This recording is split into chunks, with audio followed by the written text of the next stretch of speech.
चलो। ऑलराइट, सबसे पहले तो कांग्रेचुलेशन रंजीत जी। हमने देखा कि लॉकडाउन के दौरान आपने ढेर सारी पेंटिंग की एंड आपके कुछ एक सिंगल भी आने वाले हैं जो बहुत ही अच्छी खबर है। तो पहले बताइए कि कैसा रहा आपका लॉकडाउन एंड कितना हैक्टिक था आपके लिए, कितना एंजॉय किया आपने, क्या कुछ नई नई एक्टिविटीज? यार ये लॉकडाउन आई थिंक हम सबके लिए एक बहुत ही नया एक्सपीरियंस रहा है। सबने एक चीज़ तो लॉकडाउन में सीख ली है कि सिर्फ एक इंसान के लिए खाना पीना और जिंदा रहना is the only thing that is important. You know, बड़ी सी बड़ी कारें नीचे रह गई और you know the only I think सबको ना एक वर्थ लाइफ की और शायद ज़्यादा अच्छे से अहमियत समझ में आ गई। सो आई थिंक ये शायद भगवान का कोई वो था, पुश था ह्यूमैनिटी को रियलाइज़ कराने के लिए कि उनकी वर्थ क्या है एक्चुअली में। और इसी चीज़ को आई थिंक फॉरवर्ड करते हुए आई थिंक एक स्पिरिचुअलिज्म थोड़ा ज़्यादा हो गया है। मैंने बहुत कुछ किया लॉकडाउन में। मैंने पेंटिंग में पहले भी करती थी लेकिन मैंने बहुत भरपूर पेंटिंग्स बनाई। मेरा बेटा जो है जेडन, वो सडनली उसकी हाइट बड़ी हो गई उसी दौरान, लॉकडाउन के दौरान, और सारे शॉप्स बंद थे। तो मैंने स्टिचिंग सीखी, पुराने छोटे कपड़ों से बड़े कपड़े बनाए, विच आई थिंक वॉज एक्साइटिंग। मतलब आई कांट बिलीव कि स्टिचिंग मुझे इतना एक्साइटिंग लगा।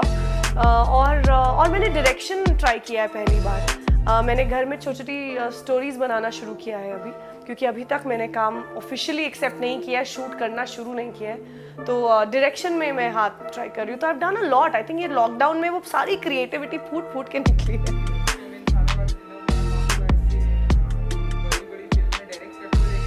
आमीन, कुछ भी हो सकता है।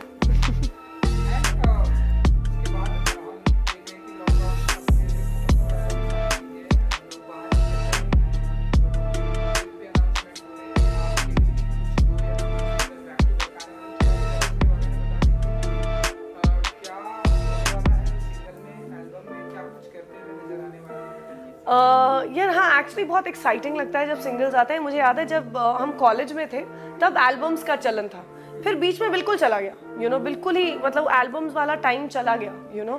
फिर अब वापस आया है and I am really excited क्योंकि I get to be a part of it. तो मैं बहुत ही इंटरेस्टिंग 3 सॉन्ग्स शूट कर रही हूँ बैक टू बैक। और एक बिल्कुल पंजाबी है, बिल्कुल हार्डकोर देसी पंजाबी है। पंजाबी का तो मेरा थोड़ा कनेक्शन है ही। और एक प्रोड्यूसर है हिमांशु शर्मा जो प्रोड्यूस कर रहे हैं तीनों गाने, उनके लिए मैं शूट कर रही हूँ। और एक बहुत ही अच्छे और न्यू एक टैलेंट है रोहित के शर्मा करके, जो रैप भी कर रहे हैं, गाने भी गा रहे हैं। और उनके गानों के जो लिरिक्स हैं मैं बता नहीं सकती, बिल्कुल मुंह, मतलब ऐसा आ रहा है मुंह तक कि मैं बता दूँ। बड़ा ही इंटरेस्टिंग उनके कॉन्सेप्ट्स हैं।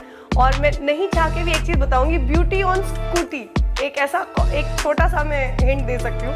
और इतना क्यूट है वो पूरा, जो आप सुनते हैं ना तो मतलब वो सुनने के बाद लगता है एक बार और सुना दो, एक बार और सुना दो। और 2-3 और ऐसे सॉन्ग्स आ रहे हैं, हम लोग अलग अलग लोकेशंस पे शूट करने वाले हैं। So I am really excited about it. और कुछ और छोटे मोटे चीज़ें हैं जिसके लिए मुझे ऐसा लगता है कि लॉकडाउन के बाद जब काम करना शुरू करूँगी तो बहुत अलग एक ओपनिंग, अभी तक मैं डेली सोप करती आई थी और अब डेली सोप के अलावा मैं सब कर रही हूँ। तो इट्स क्वाइट एक्साइटिंग। जी।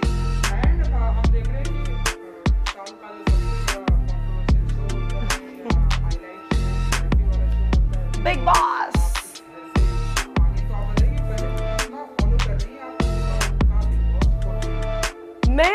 मैंने बिग बॉस देखना ही अपने सीजन से शुरू किया था। मैंने कभी भी बिग बॉस देखा नहीं था, which is why I was not prepared when I went inside. लेकिन बिग बॉस 13 से मैंने देखना शुरू किया और अब मैं डेफिनेटली एडिक्टेड हो गई हूँ और देखती हूँ और देख रही हूँ। और ऑनेस्टली मेरा लालच तो सिद्धार्थ है, क्योंकि ऐसा लगता है अपना ही को कंटेस्टेंट है और थोड़ी अटैचमेंट तो है ही। तो I am quite excited to see Bigg Boss 14।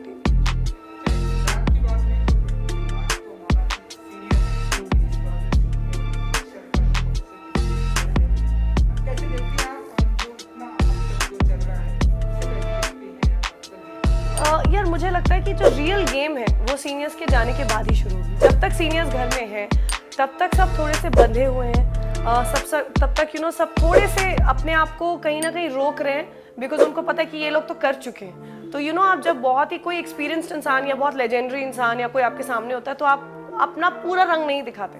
तो मुझे लगता है कि जैसे ही सीनियर्स का एक कदम बाहर जाएगा, यहाँ पे कलेश, क्योंकि सारे स्ट्रॉन्ग पर्सनैलिटी हैं इस बार भी, तो I think the real game will start जब सीनियर्स घर से जाएंगे। तो जो फ्रेशर हैं अब तक जितने भी फ्रेशर हैं, उनमें से किसका सपोर्ट करती हैं दलजीत जी? किसे मानती कि हाँ ये आगे जाने वाले हैं, हो सकता है ये विनर हो सकते हैं आपके लिए?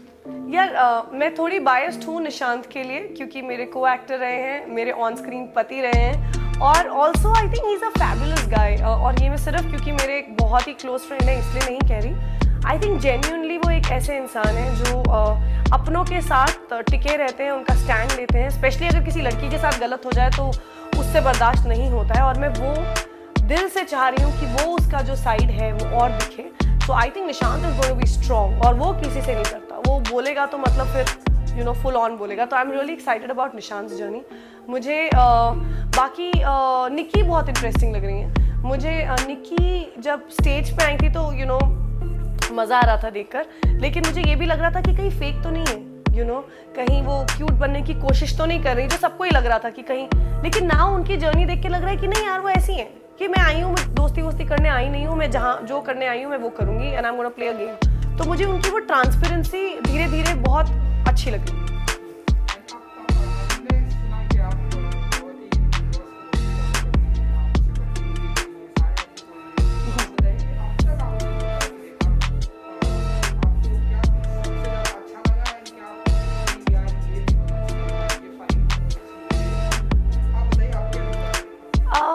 यार मुझे ना बहुत बुरा लग रहा था जब रिजेक्टेड कंटेस्टेंट्स को बाहर रखा गया, क्योंकि मैं उस घर में रह चुकी हूँ और मुझे पता है कि बाहर रात को बहुत ठंड हो जाती है, और उस ठंड में बाहर रहना उन काउचेस में, वो ओस जैसे वो काउचेस थोड़े गीले हो जाते हैं। So it is not easy to stay outside. और आई थिंक रूबीना बहुत देर तक रही, निशांत भी रहा, तो मुझे वो मतलब ऐसा लग रहा था कि कब ये लोग अंदर जाएं।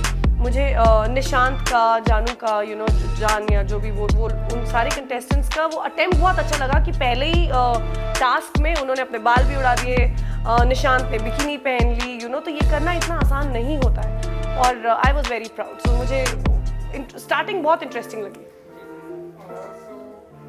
जो आपके फेवरेट कंटेस्टेंट हैं, जो भी है, अपनी तरफ से कुछ टिप्स देना चाहेंगे, क्योंकि आप बिग बॉस का पार्ट हैं, टीम में आप कुछ टिप्स देना चाहेंगे? यार मेरे टिप्स तो यही है कि जो मैंने किया प्लीज़ मत करना उसको, और जो मैंने नहीं किया वो डेफिनेटली करना, क्योंकि मैंने कभी बिग बॉस देखा नहीं था। तो मेरा प्रॉब्लम ये हो गया कि मुझे उस गेम, मैं ये सोच के गई थी कि जैसी मैं हूँ बिल्कुल वैसी रहूँगी, और मैं रियल लाइफ में ऐसी हूँ कि अगर किसी के बीच में कोई प्रॉब्लम होती है तो मैं अपना ओपिनियन नहीं थोपती। मुझे लगता है दो लोगों के बीच में वो सुधार लेंगे।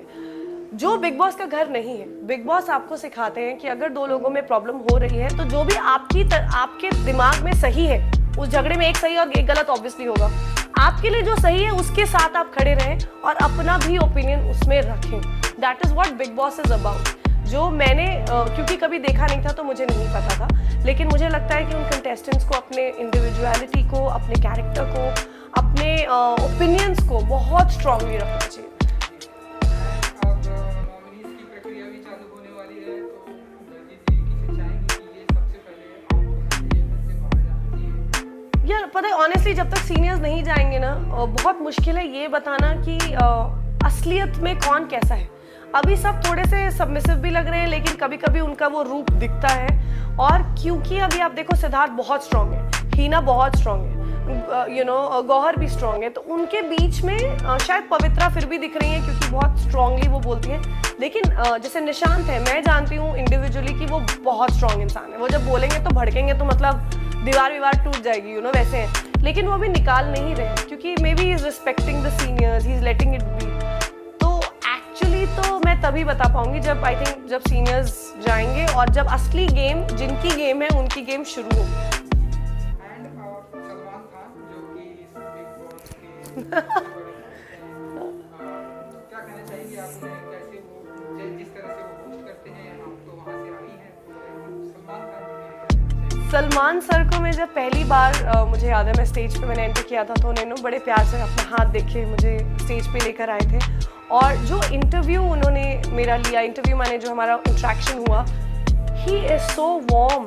लाइक उनकी एक अर्नेस्ट एक बिहेवियर है जो बिल्कुल नहीं लगता कि आप सलमान खान के सामने हैं, यू नो। वो इतने प्यार से बोलते हैं, आपको इनडायरेक्टली हिंट्स भी देते हैं, यू नो, कि आपको ये करना चाहिए। या आप इवन वीकेंड का वार जब आता है, आप देखेंगे वो हेल्प करते हैं, यू नो। उन्होंने मेरी हेल्प करने की कोशिश की थी, लेकिन मैं क्योंकि गेम नहीं जाती थी तो मुझे समझ में नहीं आया। लेकिन सलमान सर वाकई में, अगर आप अच्छा खेल रहे हो, उन्हें आप अच्छे लग रहे हैं, तो वो आपकी मदद भी करते हैं, यू नो। वो आपको हिंट भी देते हैं, वो बस समझ, अगर आपने गेम देखा हुआ है तो आप समझ जाते हो। तो मुझे वो बहुत अच्छा लगता है। और मुझे आई थिंक उनका वो एक स्ट्रॉन्ग तरीके से वो वीकेंड में बताना कि तुम इस तरह से दिखाई दे रहे हो, यू नो, एक नेविगेट करना, वो I think that's why he is the best host. और कोई बिग बॉस में फिलहाल तो मुझे नहीं लगता कि इतने अच्छे तरीके से होस्ट कर सकता है। And I am a huge fan, तो आई कैन गो ऑन।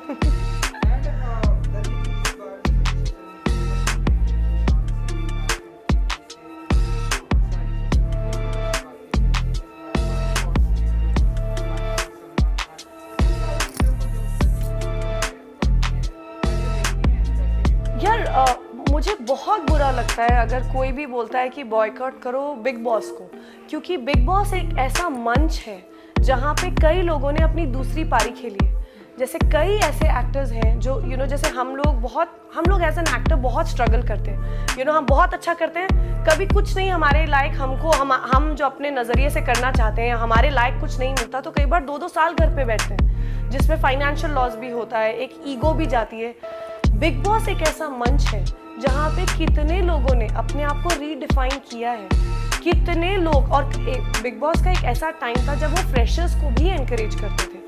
कितने, आप अभी भी देख लीजिए, सना है, मैं फ्रेशर नहीं बोल रही हूँ, वो बहुत टैलेंटेड लड़की है, जो बहुत ही एंटरटेनिंग है। और आज आई थिंक बिग बॉस के सारे कंटेस्टेंट में सबसे ज़्यादा फेमस वो है।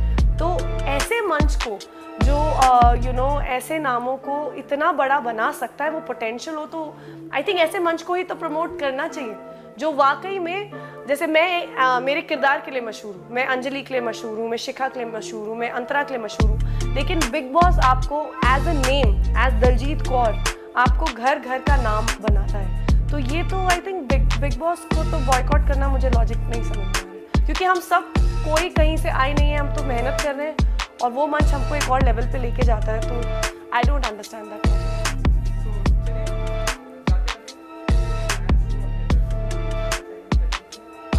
बहुत बहुत बहुत सारा शुक्रिया करना चाहती हूँ। अभी मैंने 1 मिलियन कंप्लीट किया है अपने इंस्टा फैमिली में, मुझे बिकॉज सोशल मीडिया की बिल्कुल भी नॉलेज नहीं थी जब शुरू किया था, लेकिन देखते इतना प्यार दिखने लगा, इतने लोग जुड़ने लगे, तो अब रियलाइज़ होता है कि इस प्यार की एक्चुअल वैल्यू क्या है, you know, which is growing. So I want to thank all of you for being a part of my journey, being a part of my good and bad, मेरे अच्छे और बुरे में, कम और ज़्यादा में आप हमेशा मेरे साथ रहे हैं। So thank you, and I hope कि इसी तरह से आप लोग प्यार बनाए रखें। So thank you for everything guys. Thank you जी, thank you so Thank much you. हमसे बात करने के लिए। Thank you. Good luck. Thank you. इतनी सारी बातें